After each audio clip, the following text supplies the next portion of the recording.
Welcome everybody. Thanks for coming to hang out this afternoon. How have you guys been enjoying the conference so far? Learned some great things? Perfect. So I'm Amy with Safety Bus Campus. We have been in business for about 20 years. So all of that has been the business of safety. I was born and raised on a mixed farm around Bonnyville, Alberta. And so we did a little bit of everything. Family farm. I helped out a lot with, well, pretty much you name it. I was the oldest child, so I was the one out there with my dad quite often. And we had a lot of fun. Farming is a great lifestyle. When it comes to safety, is farming always great at safety? Improving, and that's what we're looking at. And for me, farming is a passion, as is safety, so there's no better thing to be able to marry the two together. Few questions. How many of you are farming right now? So we've got a few. Out of you guys, how many of you have a safety manual that you use? Okay, I've at least one nod. We have one manual, whether it's in use. So you got it, and you can look at it. All right. How many of you have a work-alone plan? Or at least some form of check-in system? Hey, we've got employee training, and I mean a combination of in-house training, and if there's things that you're not experts in, sending them over to people that do have that specialization. Orientations, hazard assessments, I can go through this whole list.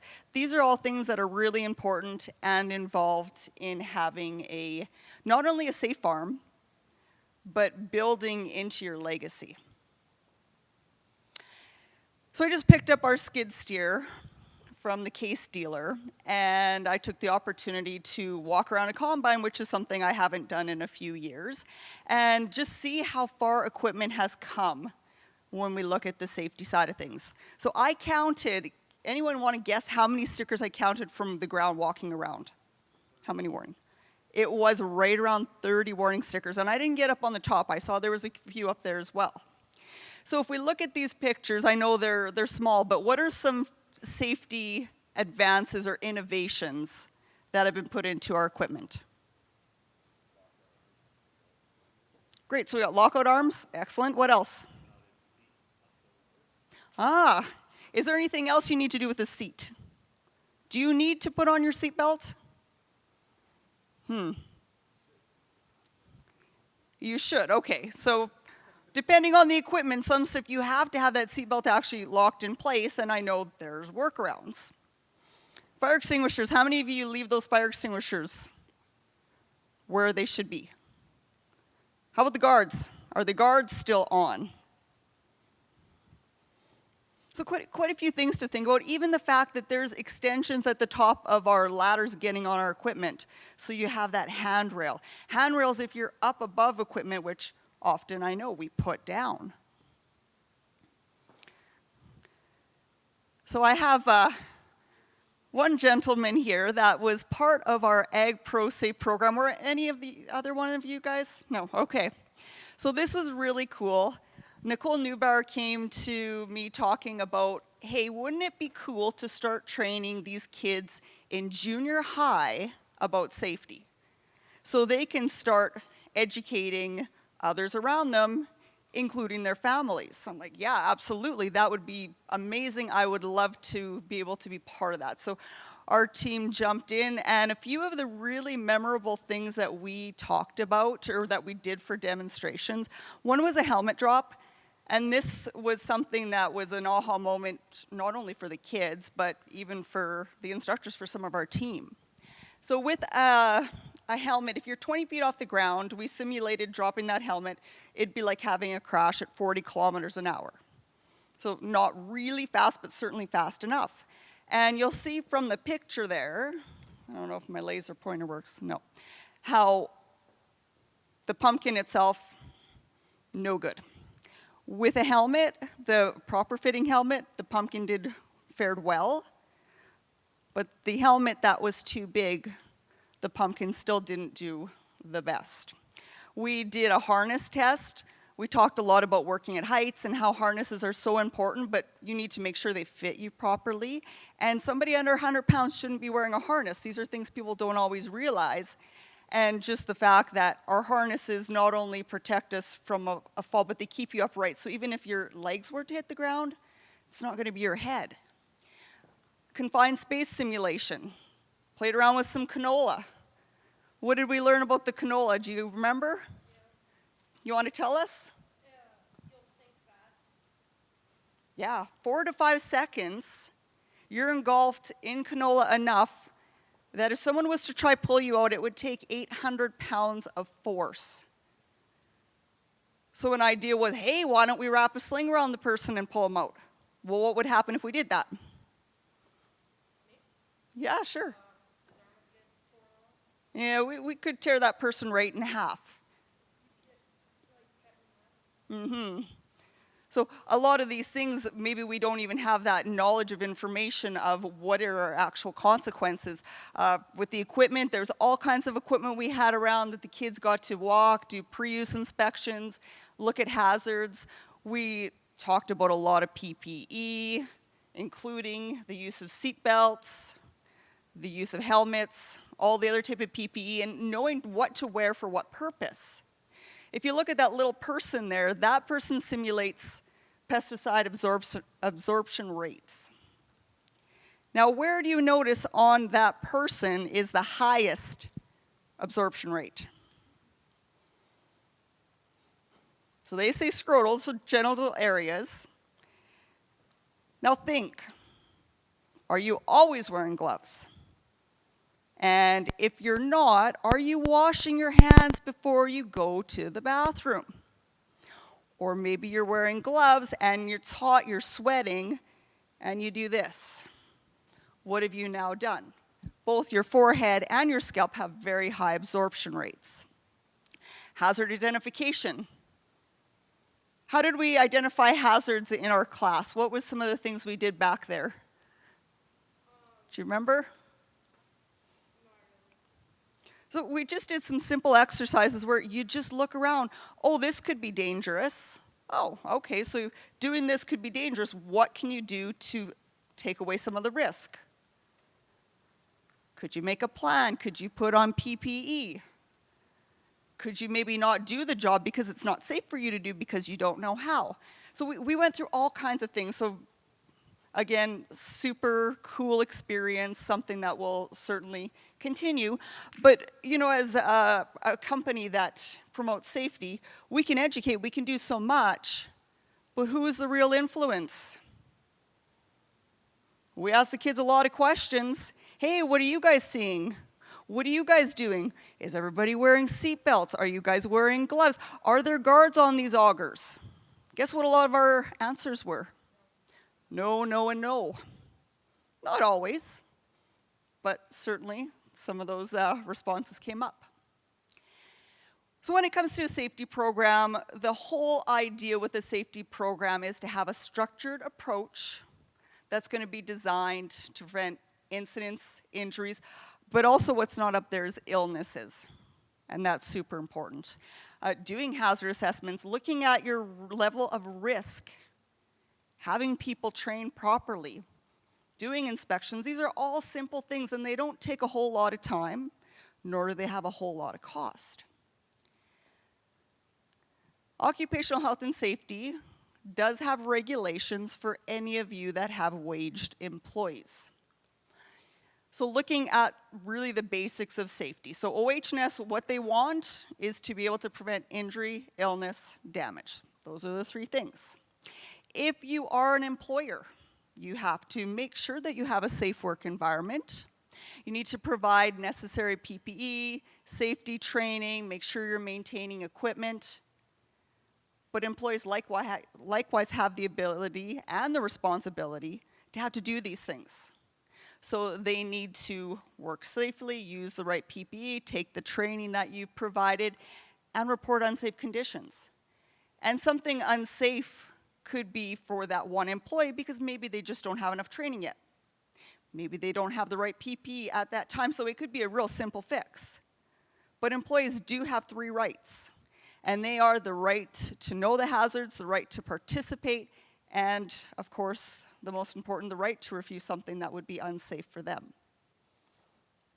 So when it comes to safety programs, I know we always want to know what's in it for me. So by implementing a safety program, you could reduce the number of incidents as well as injuries. If you are showing a focus to safety, it's a huge thing for culture and morale. People really feel valued, and we'll talk about barriers later. Even though change is difficult, really understanding why a program is coming into place is going to help people. And increase productivity. How much downtime can you face if you have a piece of equipment that's been damaged and you're waiting for a part? How long could you wait? Days, weeks? Or what if you have an employee who's hurt and they can't work for a week or two? Who's likely taking their place? Yes, boys? Could be you guys, right? As owners, quite often, that's who's going to be taking on those extra loads. And let's face it, I'm pretty sure you're busy enough as it is. So when it comes to things like efficiency, reducing interruptions, clear procedures. Now, we can go to a time where we show somebody how to do something once or twice, and then they have a procedure they can follow instead of us having to show them over and over and over again. And with technology, this could be a video to watch that you've made, or maybe you found a YouTube online, or you just write out a step-by-step. Inspections will help with inefficiencies. They're going to protect your valuable assets, your equipment, your things now so that they're not damaged later. Money, that's always a big driver, right? So when we save time, we save money. And we've got all kinds of things that we can do that with, but really a lot of it is down to let's prevent that downtime. So we had a client that we worked with and we've been working with them for a couple years, and it was really interesting. So when this client came to us, they're a transport company. They were having spill after spill, and their equipment was constantly being repaired. We hosted some safety meetings. We had, I don't know, maybe 5 to 10% participation at best. So we kept working with this company. We got some communication going. We made things very simple, easy to do. They actually were enjoying this change in safety culture, and all of a sudden, guess what happened to all those spills? They were reduced significantly. Damage was reduced significantly, and now when there's a safety meeting, we almost have full attendance because people are feeling valued and they're enjoying the change and they're seeing the results and how it not only impacts the company, but it impacts their productivity as well. So for cost insurance, I've got a next slide about insurance, but what happens when you have a claim? Now insurance is already expensive, we know that. But claims are just going to increase that. Medical costs, that can be absolutely huge. We've talked about that downtime many times. Increased employee retention. Nobody wants to keep hiring because people are changing jobs. If they feel truly valued and safe and secure, that's how you build culture. You know, I read a book called The Culture Code a few years ago, and it really stuck with me that right after food and shelter, safety and security is what humans value. And enhanced reputation. There's a lot of programs when it comes to food safety, environmental protection plans, all those things, in some cases to farmers are mandatory, but throw in a safety program with that. Promote it with these big companies that you want to work with. I guarantee that's something that they're going to value as well. So I found a few Alberta stats for insurance. So in 2022, 1,200 insurance claims. Now, does everybody put a claim in? No, they're going to think about it, is it worthwhile or not? So this number is not going to be a truly accurate number, but gives us a good idea. Even with an average claim of $1,500, or $15,000, if we look at the bottom, that impacts Alberta farms $18 million annually. Exactly, reported. And if we look at that third stat, 35% of our claims are people who are actually injured. And if we continue going, how are people getting injured? Cuts, lacerations, usually tools and equipment we're using quite often because we're not using the equipment properly or using the right PPE. Sprains, strains could be from improper lifting, repetitive motion, falls. How many of you have fallen off a piece of equipment? Oh, I've got all my young boys at the back. Off a grain bin. There's so many things that we can fall from. And there's so many simple solutions we could add to prevent those. Machinery, well, there's all kinds of hazards. We saw a lot of pictures earlier on. So over 1,500 reported injuries annually, again, reported. Now, if you are a farm with waged workers and we have a serious injury, there is reporting necessary. Through WCB, there's some reporting, but is this a true number? No, it's not. 20% of these injuries mean someone's going to be off work. And when are we going to have these injuries where people are off work? What kind of seasons are these going to be in? Exactly. It's always going to be the very busiest times where we need all hands on deck. So this stat really spoke to me as being somebody who had lived in a farm family. The Canadian Agricultural Injury Reporting found that when it comes to farm fatalities, next to that, 15% were who? Children of the owners. 12% were hired workers. So those would be those employees that we're talking about that we do need safety in place for. We need safety in place for everyone, but legally, I should add. 8% relatives, 3% were spouses, and 2% visitors. When are these fatalities happening most? What's that big box tell us? 50% of these are when people are working alone. Again, where I really want to enhance those work-alone plans. These case studies, amazing. I would love to be part of bringing these success stories to every farm possible. So we have the first one in Peace River. A farm implemented a safety program, reduced incidents by 40% in 1 year. So that first year, it involved mostly doing safety training and buddy systems. How much is that going to cost you to implement? Versus how much do you think you would save if you had 40% less incidents? Second one, Southern Alberta Farm adopted advanced machinery safety checks leading to 0 incidents during busy harvest season. Again, amazing. Regular maintenance schedules and operator training were crucial. Dairy farmer, they established a safety committee. So having a safety committee means that you as the owner don't have to do all this work. You're going to have your team helping out significantly. So it increased employee engagement and resulted in a 30% decrease in workplace incidents. So some of the things that they were noticing, training, employee involvement, having our regular program evaluation reviews were a big part of the success. ERP's emergency response plans. We just had an emergency alert come out. These types of things, planning for emergencies, has to happen. Number one thing, you need to know, what are the biggest emergencies you can face on your farms? Once you know that, start building a plan for each and every one of those. So we've got a few things listed: fires, chemical spills, severe weather. Could even be wildlife interactions. With that AR session, they had a lot of examples of where AI can even help with that wildlife. So really cool things coming up.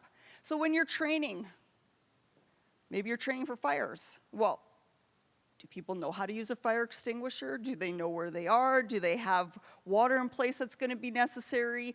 If somebody is hurt and severely bleeding, does the team know how to do first aid? Just a few examples. Chemical. Somebody gets chemical in their eye. What are you going to do? So have that training in place. Have a work alone plan. This one I can't stress enough.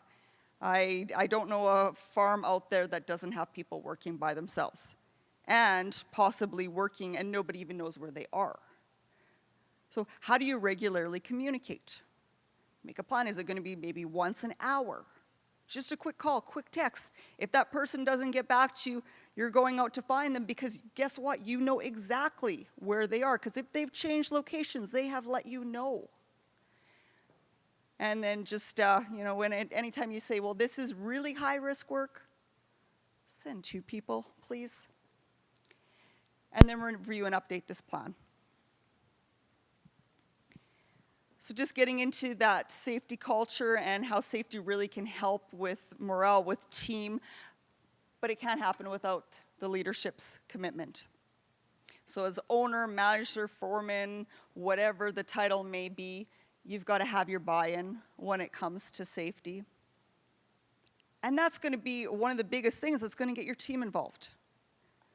So once the employees are all involved, they've got the buy-in, they're excited, they want to do these hazard assessments because they know that there's a chance if they could have got hurt, maybe they've now prevented that. They can work, they can enjoy life doing what they enjoy doing. And this plan, believe me, once people buy in, they're going to want to say, hey, what can we do next? What can we do better? What else is there that's possible? There's going to be some cost to train people, get some PPE, get a plan in place. Lack of knowledge, maybe just don't know where to start. Insufficient leadership. Maybe the leaders don't quite realize how they're going to get this implemented and started. Time constraints, everybody's busy. We know every workplace, everybody is busy. And the regulatory complexities. How many of you are super familiar with occupational health and safety? We got a few hands. That's good. So how a company like us can help? Well, we've worked with plenty of companies that have newly implemented a safety plan. And it takes baby steps. And that's how we work.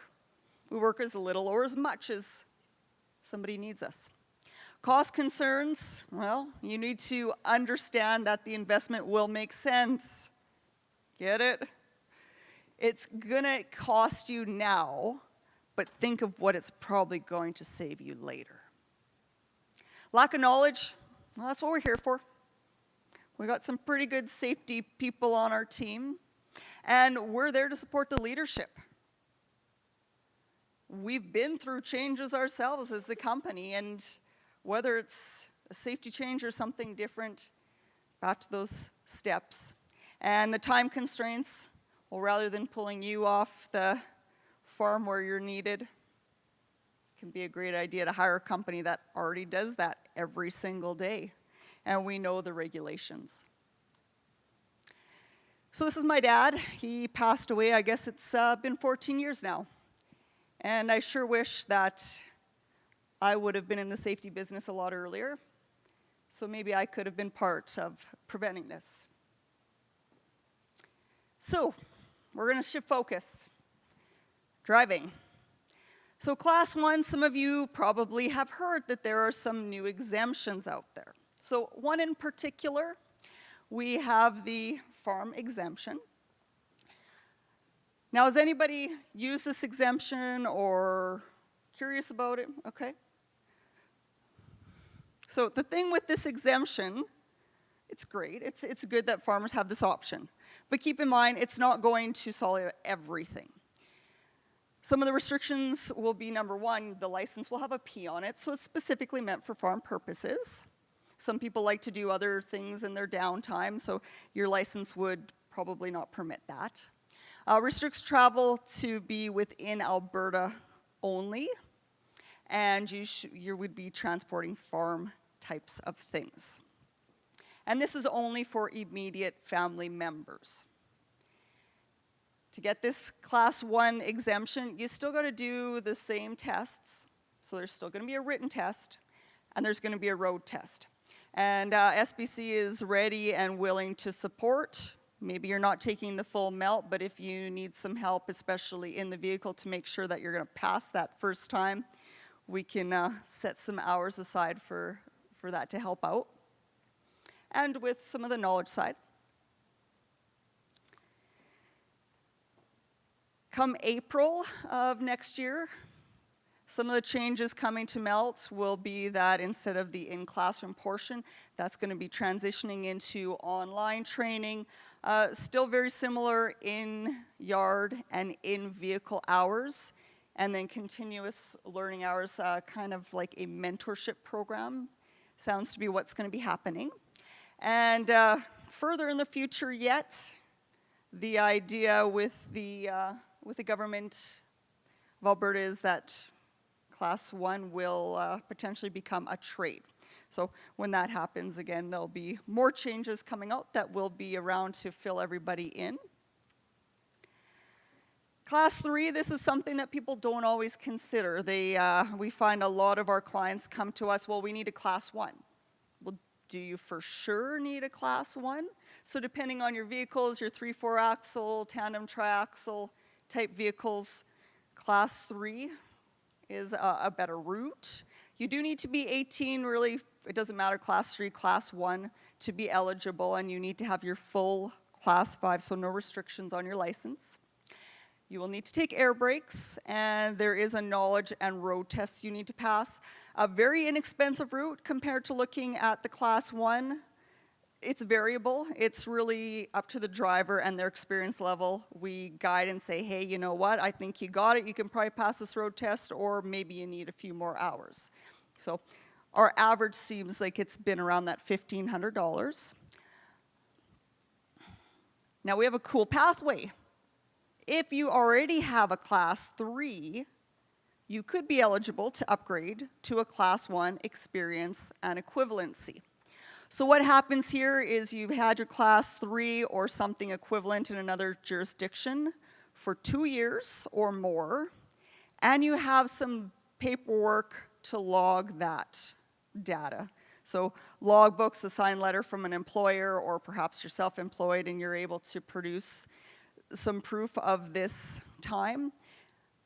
You would need to apply with the Alberta Transportation. It's up to them to decide if they choose to approve you to take the Class 1 E&E, but what you're looking at is 40 hours of training and around that $4,000 mark.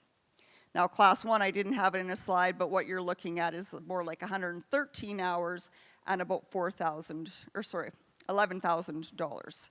Now one thing that we do really well with our Class 1 is we make sure you get in and out. Our program typically takes 1 minute left, okay. Our program typically takes about 6 weeks. So depending if you're one of the first ones in the program, you're gonna get in a little bit quicker. But what we have in place right now, our December melt, we got a few spots left. We'd love to fill them. So we've got about $500 savings towards taking that particular course. So I guess I got 1 minute. Anybody have any questions?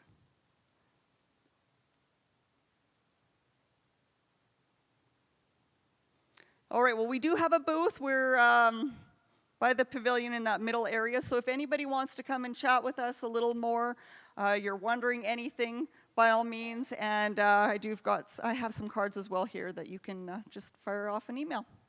But thank you so much for spending your time here with SBC. Have a great rest of the conference.